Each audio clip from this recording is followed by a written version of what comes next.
বন্ধুগণ, আপনারা জানেন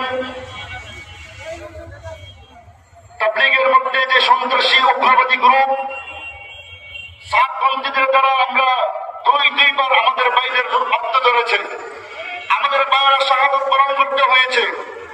আমাদের মৌলিক যে বিষয়গুলো হবে আমরা এবং মেইনস্ট্রিম মিডিয়া আমাদেরকে যে বিষয়টা বোঝাতে চাই, তাবলীগের মধ্যে দুই গ্রুপ সুস্পষ্ট ঘোষণা সকলে মনে রাখবেন।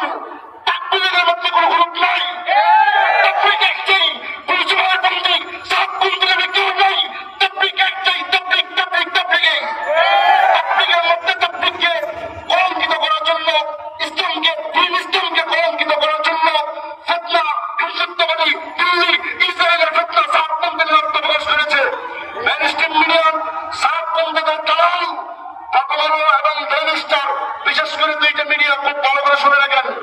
প্রথম আলো এবং ডেইলি স্টার তারা মুসলমানদের মধ্যে গোটা বিশ্বের সামনে তুলে ধরতে চাই তাবলীগ দুই গ্রুপ। তাবলীগ দুই গ্রুপ নাকি?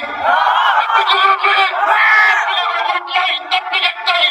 ইলিয়াস রহমাতুল্লাহ আলাইহি তাবলীগ করে গেছেন, আকাবির হাদানি আকাবির দেওবন্দি তাবলীগ করে গেছেন, কওমি ওলামায়ে কেরাম যে তাবলীগ করতেছেন, তাবলীগ একটাই। তাবলীগ কখনো গ্রুপ ছিল না। ইনশাআল্লাহ যতদিন তাবলীগ চলবে, দিন ইসলাম থাকবে, তাবলীগ এক গ্রুপ এক গ্রুপই থাকবে। মেইনস্ট্রিম মিডিয়ার মধ্যে যারা তাবলীগকে দুই গ্রুপ করতে চাই, এরা হিন্দুত্ববাদের দালাল, ইসরায়েলের দালাল, ইহুদিদের দালাল। তাবলীগ একটাই থাকবে। তাবলীগকে আমরা ভিন্ন গ্রুপ হতে, তারা গ্রুপ হতে দিব না ইনশাআল্লাহ। জুবায়েরপন্থী এবং সাতপন্থী বলে জুতা পিটা করবেন। তাবলীগ কয়টা? তাবলীগ কয়টা? তাবলীগ একটা। জুবায়েরপন্থীর নামে কোনো তাবলীগ নাই, সাতপন্থীর নামে কোনো তাবলীগ নাই। সাতপন্থীরা তাবলীগকে কলঙ্কিত করার জন্য, দাওয়াতকে কলঙ্কিত করার জন্য, দিনকে কলঙ্কিত করার জন্য তাবলীগের মধ্যে আত্মপ্রকাশ করেছে। আমরা তাবলীগকে তারা যে সন্ত্রাসী এবং জঙ্গি